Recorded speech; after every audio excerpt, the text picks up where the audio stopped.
ایران اور اسرائیل کے درمیان کشیدگی نے شدت اختیار کر لی ہے۔ ایران نے ہفتے کی صبح اسرائیل پر 5واں بڑا میزائل حملہ کر دیا ہے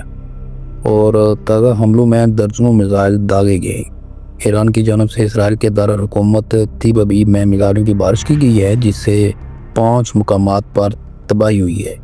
اور ایک 32 منزلہ عمارت میں آگ لگ گئی،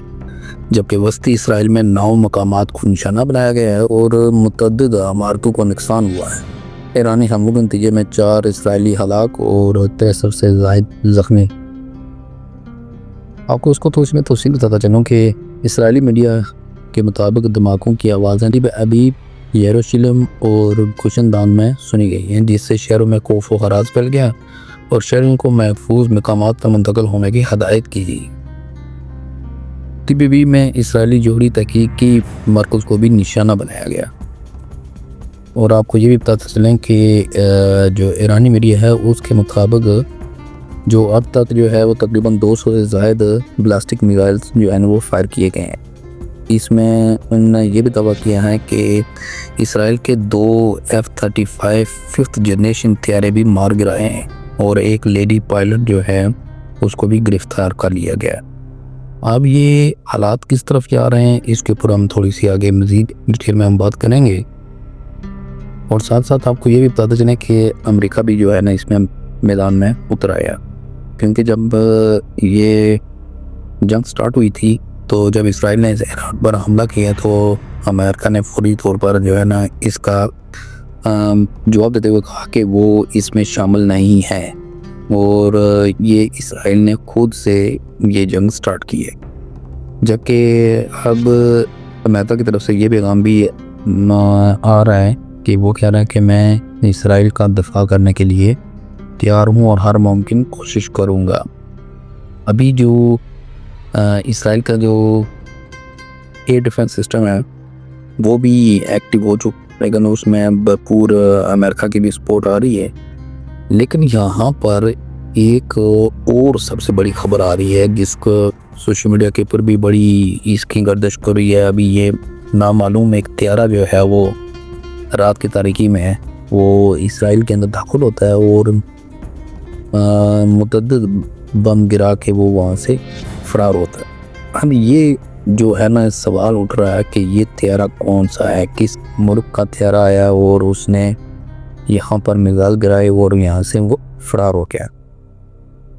یہ کافی تشویشناک خبر آ رہی ہے جس کے اوپر ابھی اسرائیلی میڈیا یہ کہہ رہا ہے کہ ہمیں ابھی تک اس کی کوئی اطلاع نہیں ہے۔ اب اس کو بات کو بھی پس پردہ رکھا جا رہا ہے، اور آپ کو یہ بتا دیں کہ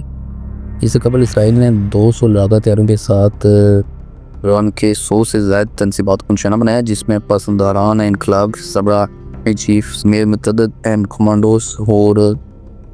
6 جوہری سائنسدان سمیت 86 افراد جاں بحق اور 300 سے زائد زخمی ہوئے۔ اور اب یہ معاملہ، یہ جنگ کہاں تک پھیلتی ہے، کس پیمانے پر جاتی ہے، اس کا بھی ہم کچھ اندازہ نہیں لگا سکتے، کیونکہ جو ایران کی طرف سے یہ جو بیان آ رہا ہے ان کا میں سوشل میڈیا کے اوپر بھی دیکھ رہا تھا، ان کا جو ٹویٹر کے اوپر بھی انہوں نے پیغام جاری کیا کہ اسرائیل نے تو آغاز کیا لیکن اختتام جو ہے وہ ایران خود کرے گا۔ بھی ایک اور جو یہاں پر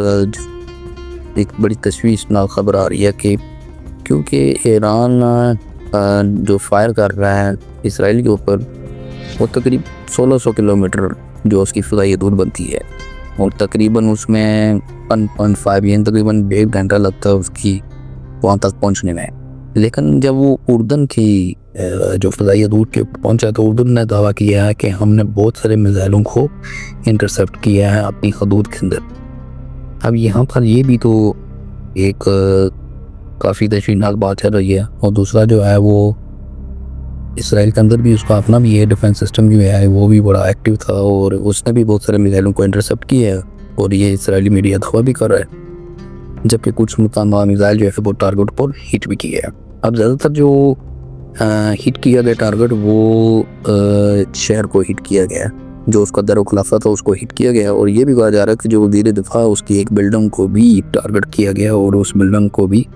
نقصان پہنچا ہے۔ اب کتنی حالاتیں ہوئی ہیں ابھی تک یہ کنفرم نہیں ہو سکا، اور نہ ہی ابھی کسی سوشل میڈیا کے اوپر یہ خبر چلائی جا رہی ہے، جبکہ ابھی تک یہ کہا جا رہا ہے کہ 4 حالاتیں ہوئی ہیں، 63 زخمی ہیں۔ لیکن جس پیمانے کے اوپر رات کو بارش ہو رہی تھی میزائلوں کی،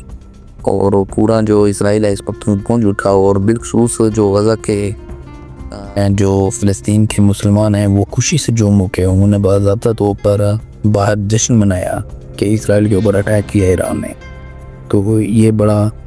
معاملہ جو ہے نا یہ دور تک جائے گا۔